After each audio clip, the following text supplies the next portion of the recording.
सो hey guys, आज की video में मैं आपसे बात करने वाला हूँ रिप्रेजेंटेशन ऑफ सेल और ई नॉट कैलकुलेशन के बारे में। अभी हम बात करें कि कैसे हम सेल को सिर्फ देख के रिप्रेजेंट कर सकते हैं, मतलब कि हमें कोई वो बनाने की कंटेनर बनाने की ज़रूरत नहीं पड़ेगी जैसे पिछले वीडियो में हम बना रहे थे। बस हम देख के ही सेल को उसका रिएक्शन कैसे लिख सकते हैं, उसका ओवरऑल रिएक्शन कैसे लिख सकते हैं, और हम लास्ट में ये चीज़ देखने वाले हैं कि हम इसको कैलकुलेट कैसे कर सकते हैं। ई नॉट में प्लस होगा तो क्या होगा, माइनस होगा तो क्या होगा, आज हम वही सब देखेंगे। ठीक है, तो स्टार्ट करते हैं रिप्रेजेंटेशन ऑफ सेल में। तो सबसे पहले रिप्रेजेंटेशन ऑफ सेल में आपको एक चीज़ ध्यान रखनी है, code number A B C, जहाँ पे ए मतलब होता है एनोड, बी मतलब होता है ब्रिज और सी मतलब होता है कैथोड। तो सेल भी ऐसे ही रहता है, जो हमारा लेफ्ट साइड रहता है वो होता है एनोड, बीच में रहता है ब्रिज और फिर उसके बाद आता है कैथोड। तो अगर हमें एनोड की रिएक्शन लिखनी है, ठीक है, अगर मेरे को एनोड की रिएक्शन रखनी है तो मैं ये इसी को देख लूँगा, सेल को देखूंगा। ठीक है, एम दिख रहा है, एम के बगल में कुछ नहीं है तो मतलब सॉलिड है। एम से एम प्लस बना है तो ये एक्वस फेस में जाएगा और प्लस कुछ एन नंबर ऑफ इलेक्ट्रॉन देगा। ठीक है, ब्रिज आ गया, उसको रहने दो। अब कैथोड की रिएक्शन लिखते हैं। ये हो गया एनोड वाला पार्ट, ये हो गया कैथोड वाला पार्ट। यहाँ पे M N plus plus n electron gives M S. ठीक है, तो ये हो गया हमारा कैथोड वाला पार्ट। अगर हमें इसकी ओवरऑल रिएक्शन लिखनी है, ओवरऑल रिएक्शन, तो हम कैसे लिखेंगे? सबसे पहले तो हम क्या करेंगे, यहाँ पे जो कट रहा है उसको काट देंगे। जैसे कि हम देख सकते हो कि एन इलेक्ट्रॉन सेम है तो कट जाएगा। ठीक है, तो यहाँ पे आपको तो ये भी लगेगा कि ये भी कट जाएगा, भैया क्या बता दिए। ठीक है, तो ये वाला एग्जाम्पल अगर हम नहीं लेते हैं, मान लो एक बार लिख ही देता हूँ ताकि आप सोचोगे कि ये क्या पढ़ा क्या रहे हैं, पागल हो गए क्या। तो पहले लेफ़्ट साइड वाली चीज़ों को लिख देना। ठीक है, एम एन प्लस, फिर उसके बाद राइट वाली चीज़ों को लिख देना M N plus plus M S. यहाँ पे अलग अलग करने के लिए यहाँ पे डैश रहेगा और यहाँ पे डबल डैश, ये डबल डैश वाला हो गया और ये डैश वाला हो गया। तो एम डैश एस, ठीक है, और एम एन डबल डैश, यहाँ पे एम एन ये डैश है और ये डबल डैश है। ठीक है, तो अगर इसको हम वैसे देखें कि डैनियल सेल के लिए या फिर गैनोलिक सेल के लिए अगर हम एनोड और कैथोड की रिएक्शन लिखें, जो कि मैंने पिछले अपने वीडियोस में बताई हुई है, तो वो कैसे होगी वो देखते हैं। ठीक है, जिंक से जिंक प्लस बनता है Zn2+, बीच में आता है सॉल्ट ब्रिज, फिर आता है Cu+2 से बनता है Cu। ठीक है, तो यहाँ पे देखो जिंक पहले 0 में था, 0 से +2 हुआ है तो यहाँ पे ऑक्सीडेशन हुआ है। लेफ्ट साइड हमेशा ऑक्सीडेशन होता है और वो एनोड की साइड रहती है। ठीक है, तो ये हो गया। और उसके बाद +2 से 0 हुआ है, मतलब कि चेंज हुआ है यहाँ पे, तो ये हो गया रिडक्शन। ठीक है, तो अब इसकी अगर हम रिएक्शन लिखें तो एनोड में हमें पता है कि ऑक्सीडेशन इस साइड हुआ है, 0 से +2 हुआ है, इधर +2 से 0 हुआ है, समझ रहे हो, मतलब पहले बड़ी थी वैल्यू फिर छोटी हो गई है, तो वही हमें लिखनी है। तो जिंक सल्फेट, मतलब सल्फेट नहीं, सॉलिड वो एक्वस फेस में नहीं है, वो सॉलिड फेस में है, से फिर हो जाएगा Zn+2 बनेगा, फिर उसके बाद वो 2 इलेक्ट्रॉन लूज़ करेगा और ये हो गया एक्वस फेस में। ठीक है, एक यू लिखना है चार्ज वाली साइड में। फिर कैथोड की रिएक्शन लिखेंगे हम, तो क्या लिखेंगे, Cu+2 plus 2 electron gives Cu solid. यहाँ पे एक्वस लिखना है, जहाँ पे चार्ज रहता है वहाँ पे हमेशा आप एक्वस लिख सकते हो। ठीक है, उसके बाद अगर ओवरऑल रिएक्शन देखोगे तो कैसे लिखोगे, Zns प्लस Cu+2 एक्वस में। ठीक है, उसके बाद ये 2 इलेक्ट्रॉन तो सेम ही है तो ये दोनों कट जाएंगे। उसके बाद Zn+2 एक्वस में और Cu सॉल्ट में, सॉलिड में। ठीक है, तो ये हो गई ओवरऑल रिएक्शन डैनियल सेल की। तो रिप्रेजेंटेशन हम ऐसे ही करते हैं, लेफ्ट साइड हमेशा एनोड रहता है, बीच में ब्रिज रहता है, डबल ये है लाइन है मतलब ब्रिज। ठीक है, और अगर एक ही लाइन है, Zn है जैसे Zn+ है, तो यहाँ पे मतलब कि इन लोग का फेस चेंज हुआ है, ये सॉलिड था तो ये एक्वस ही हुआ है, इसीलिए यहाँ पे एक फेस लगा है। और अगर दोनों सेम फेस में है तो ये यहाँ पे कॉमा रहता है। ठीक है, कॉमा कब रहेगा, जब सेम फेस, और ये 1 लाइन कब रहेगी, जब फेस चेंज। ठीक है, आज आपको रिप्रेजेंटेशन अच्छे से समझ में आ जाएगा। और डबल लाइन कब रहेगी, जब सॉल्ट ब्रिज, तो ये आपको पता रहना चाहिए। ठीक है, तो यहाँ तक क्लियर हो गया। अब हम बढ़ते हैं कैलकुलेशन की तरफ। तो अब हमें क्या करना है, अब हमें निकालना है ई नॉट सेल। ठीक है, और एक मेरे पास मेरे को सीधा ये सेल दे दिया है बना के, क्वेश्चन में आया find the inner cell of the following, और ये सेल दे दिया है find the inner cell of the following cell, और मेरे को ये वैल्यू दे दी है, ठीक है, ये वैल्यू दे दी है। अभी आपको ये सब पढ़ने की जरूरत नहीं है, बस ये वैल्यू गिवन है, ये वाला पार्ट भी गिवन नहीं है, ये अभी मैं आपको एक्सप्लेन करने वाला हूँ, ठीक है। बस ये वैल्यू गिवन है कि यहाँ पे -3.4 वोल्ट है, 0.34, और यहाँ पे +0.76 वोल्ट है, ठीक है। तो ई नॉट देखने से पहले आपको देखना है कि यहाँ पे क्या हो रहा है। मैंने क्या बताया था, लेफ्ट साइड एनोड होता है, ऑक्सीडेशन होता है और नेगेटिव होता है, LOAN, ठीक है। तो यहाँ पे आपको पता चल जाएगा कि लेफ्ट साइड हमारा क्या हो रहा है, ऑक्सीडेशन हो रहा है। और दूसरा आप कैसे देख सकते हो कि यहाँ पे Zn 0 ऑक्सीडेशन स्टेट में है, 0 से +2 हो रहा है, ठीक है, 0 से +2 हो रहा है तो ऑक्सीडेशन, और यहाँ पे +2 से 0 हो रहा है तो यहाँ पे रिडक्शन, ठीक है। इतना समझ में आ गया। हमेशा आपको पता चल जाएगा देख के ही क्वेश्चन में ये ई नॉट की वैल्यू की, यहाँ पे Zn 0 से +2 है, मतलब ऑक्सीडेशन की वैल्यू है 0.76, ठीक है। तो यहाँ पे 0.76 है, और यहाँ पे देखो यहाँ पे भी 0 से +2 हो रहा है, यहाँ पे भी ऑक्सीडेशन हो रहा है, पर हमें तो रिडक्शन हाफ निकालना है, तो हमें जस्ट इसका उल्टा कर देना है, मतलब कि जैसे ये सेल है वैसे ही हमें वैल्यू कर देना है। अगर हम इसको ऐसे लिखेंगे तो मतलब कि ये अगर सेल के जैसे ही लिखेंगे हम ई नॉट की वैल्यू, तो ये साइन भी चेंज हो जाएगा, ये प्लस से ये माइनस से प्लस हो जाएगा, तो ये हो जाएगा 0.34, ठीक है। अभी तक आप छोटी क्लास में क्या सीख रहे थे कि हमेशा ई नॉट निकालने के लिए E naught cathode minus E naught anode. Anode मैंने बता दिया कि लेफ्ट साइड है, एनोड है तो 0.76 होगा, ठीक है। कैथोड मैंने बता दिया 0.34, तो यहाँ पे अगर आप डायरेक्ट निकालते तो आता -0.34 माइनस ऑफ -0.76, जो कि 1.10 आना चाहिए था, पर नहीं आता यहाँ पे, ठीक है, क्योंकि ये माइनस से ये प्लस हो जाता तो यहाँ पे आता 0.34 प्लस 0.76, जो कि आता आपका 0.43 आता समथिंग, ठीक है, जो कि हमारी एब्सोल्युटली गलत वो रहती है हमारी वैल्यू, ठीक है। अब इसको सही कैसे करना है वो देखते हैं, ठीक है। तो सबसे पहले आपको जो भी सेल दिया है आपको उसी अकॉर्डिंग में देखना है कि हमारे पास जो वैल्यूज़ है, जैसे कि मैंने बोला कि आपके पास सिर्फ यही वैल्यूज़ है, ठीक है। तो आपके जो पास जो वैल्यूज़ है वो इसी सेल के अकॉर्डिंग है कि नहीं, पहले आपको देखना है Zn से Zn+2, हाँ ये वैल्यू सही है, तो इसको आप टिक कर सकते हो, ठीक है। Cu+2 से Cu है सेल में, पर यहाँ पे Cu से Cu+2 है, तो आपको ये वैल्यू को रिवर्स करना पड़ेगा, ठीक है। आप जैसे ही इसको रिवर्स कर दोगे फिर आपको यहाँ पे वो वैल्यू लिख देनी है। अब आपको क्या करना है, अब आपको सीधा ई नॉट से लिखना है, ठीक है। ई नॉट सेल Zn से Zn+2, तो ये हो गया 0.76, सॉल्ट ब्रिज आया मतलब प्लस लगा देना है आपको, और Cu+2 से Cu की जो वैल्यू है वो आपको पता चल गई है। यहाँ पे माइनस दिया था, क्यों दिया था, क्योंकि Cu से Cu+2 थी, पर सेल में Cu+2 से Cu है तो आपको प्लस वाली वैल्यू लेनी है, तो ये 0.34, तो जो कि आएगा हमारा 1.10। अब यहाँ पे मैं आपको एक्सप्लेन कर देता हूँ कि यहाँ पे मैंने इसको ऐसे क्यों लिखा है, इसको ऐसे क्यों लिखा है, ठीक है। कभी भी क्वेश्चन में आपको हमेशा रिडक्शन पोटेंशियल ही ज़्यादातर गिवन रहता है, वैल्यूज़ आपको रिडक्शन पोटेंशियल की गिवन रहती हैं, ठीक है। Most of the time reduction potential की गिवन रहती है, जिसकी वजह से होता ये है कि आपका ऑक्सीडेशन पोटेंशियल की जो वैल्यू रहती है वो नेगेटिव हो जाती है, ठीक है।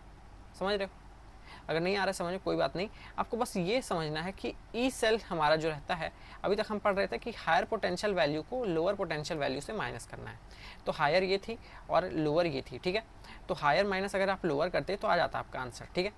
पर ये कब आता है, ऑक्सीडेशन पोटेंशियल में, और ये कब आता रिडक्शन पोटेंशियल में। तो इतना माथा पच्ची करना ही क्यों, यहाँ पे मैंने सिंपल सी ट्रिक बनाई हुई है।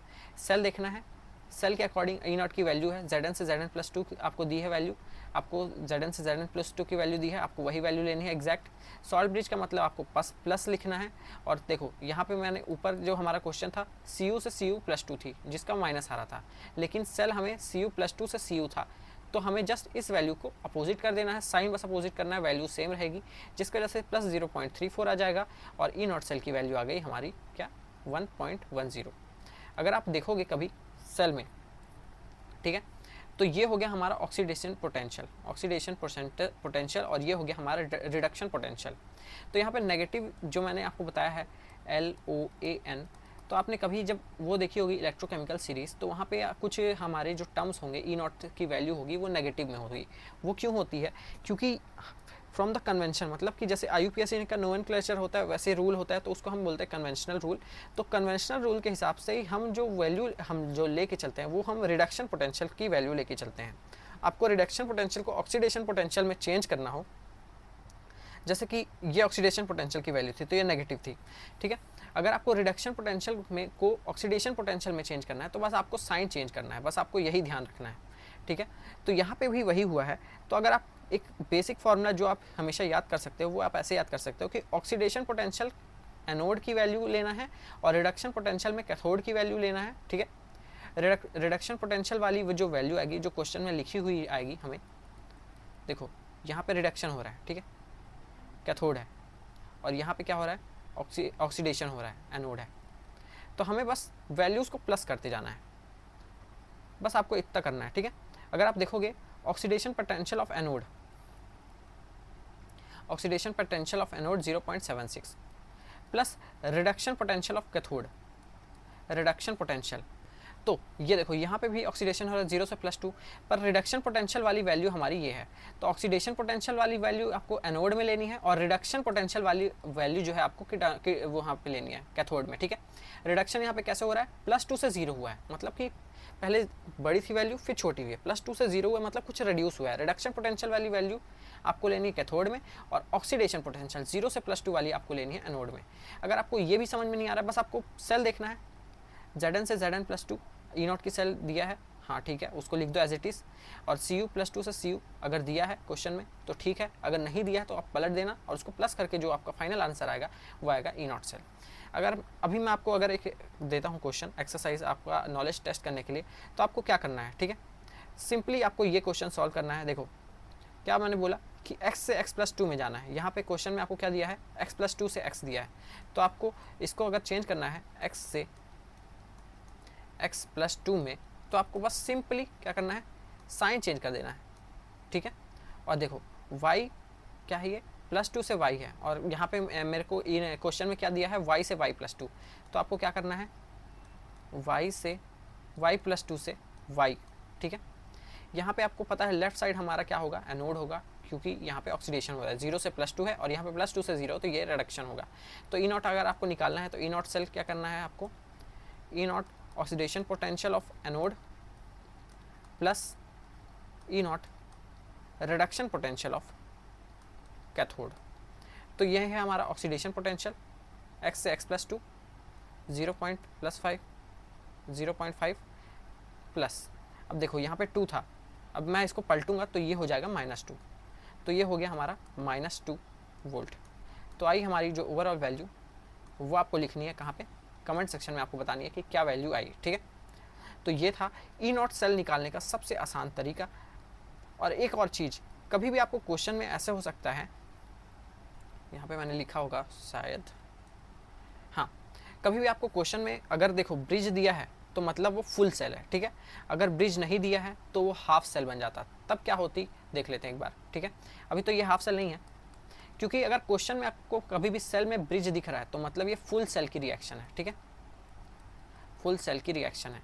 यहाँ पे भी एक बार निकाल के देख लेते हैं, क्वेश्चन में क्या दिया है, Al+3 से Al0 की वैल्यू आई है -1.66 और Fe+2 से Fe की वैल्यू आई है -0.44। तो अभी हमें कुछ नहीं करना है, हमें क्या करना है, Al से Al+3 की वैल्यू देखना है। तो देखो यहाँ पे क्या है, +3 से 0 है और यहाँ पे 0 से +3 है, तो हमें ये जो माइनस की वैल्यू थी ये प्लस कर देनी है, 1.66 सॉल्ट ब्रिज है तो प्लस लगाना है, और Fe+2 से Fe की वैल्यू क्या है, -0.44।